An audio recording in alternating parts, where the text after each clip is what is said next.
विष्णु पुराण तृतीय अंश 11वां और 12वां अध्याय। गृहस्थ जीवन में सदाचार। ओरोविसी कहते हैं, गृहस्थ जीवन जीने वाले व्यक्ति को हर दिन देवता, गाय, ब्राह्मण, सिद्ध पुरुष, बुजुर्ग और आचार्य की पूजा करनी चाहिए।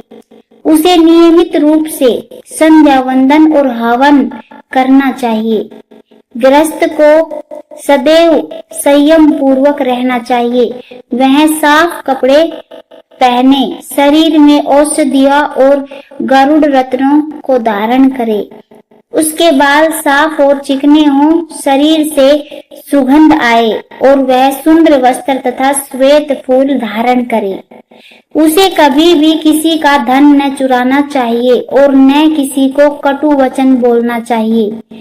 यहाँ तक कि प्रिय लगने वाले झूठ भी न बोले और दूसरों की बुराई न करे। उसे किसी और की स्त्री में रुचि नहीं रखनी चाहिए और किसी के भी साथ वैर नहीं पालना चाहिए। दुष्ट सवारी, नदी के किनारे की छाया, अकेले यात्रा या शत्रु वाले लोगों की संगति से बचना चाहिए।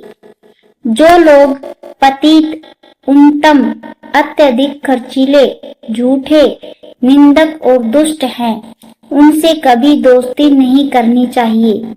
शरीर की शुद्धता भी जरूरी है। नाक नहीं कुरेदना, जम्हाई या खांसी को ढके बिना न करना, नाखून नहीं चबाना, तिनके नहीं तोड़ना और धरती पर उंगली से नहीं लिखना चाहिए। मूंछ दाढ़ी के बाल चबाना, दो पत्थर रगड़ना और बुरे नक्षत्रों को देखना अशुभ होता है।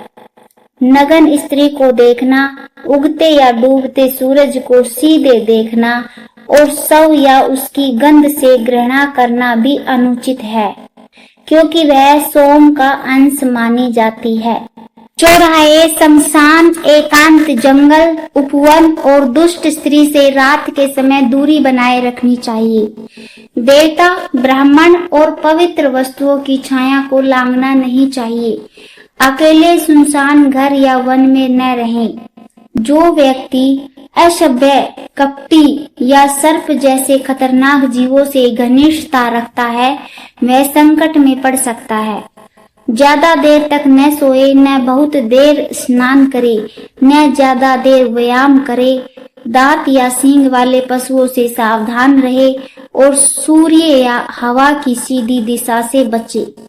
नग्न अवस्था में स्नान, आचमन या देव पूजा न करे। खुले बालों के साथ पूजा या स्नान न करे। एक ही वस्त्र में जप, हवन, पुण्य, हवाचन आदि न करे। शंका करने वाले लोगों की संगति न करे, क्योंकि अच्छे लोगों का थोड़े समय का भी साथ बहुत लाभकारी होता है। न तो बुरे लोगों से झगड़ा करे और न ही अच्छे से। समान लोगों से ही वाद विवाद या विवाह जैसे कार्य करे। अगर कोई नुकसान हो जाए तो झगड़ा न बढ़ाए, थोड़ा सह ले, लेकिन किसी से वैर न करे, भले ही उसे लाभ हो रहा हो।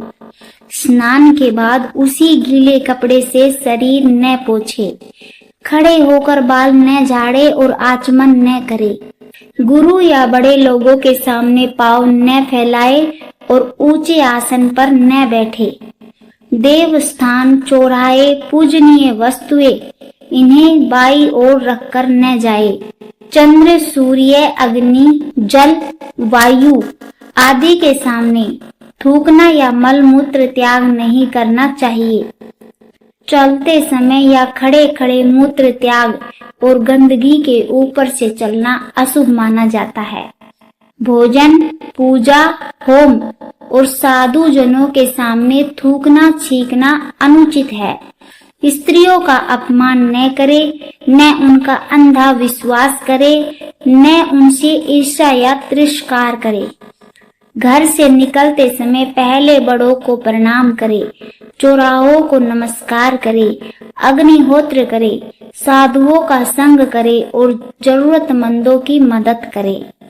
जो देव ऋषियों और पितरों की पूजा करता है और अतिथि को आदर देता है वह पुण्य लोकों को प्राप्त करता है।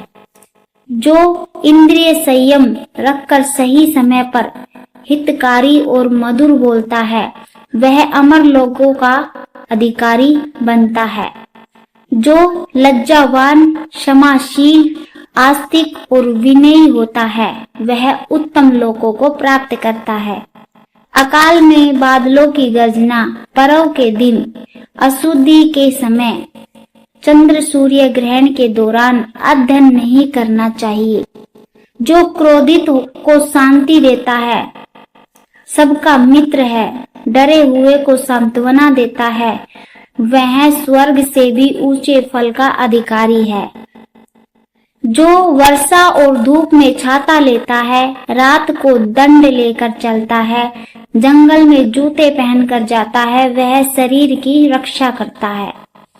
चलते समय बहुत दूर या ऊपर मत देखो, केवल सामने की भूमि देखो। जो इंद्रियों पर विजय पाकर दोषों को त्याग देता है, उसके धर्म, अर्थ और काम की हानि नहीं होती। जो विद्वान, विनयी और शांत चित्त वाला है, पापियों के साथ भी पाप नहीं करता, प्रिय व्यवहार करता है, उसकी मुक्ति निश्चित है।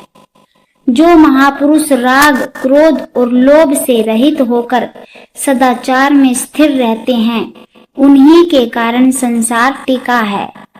इसलिए हमें वही सत्य बोलना चाहिए जिसे दूसरों को खुशी मिले।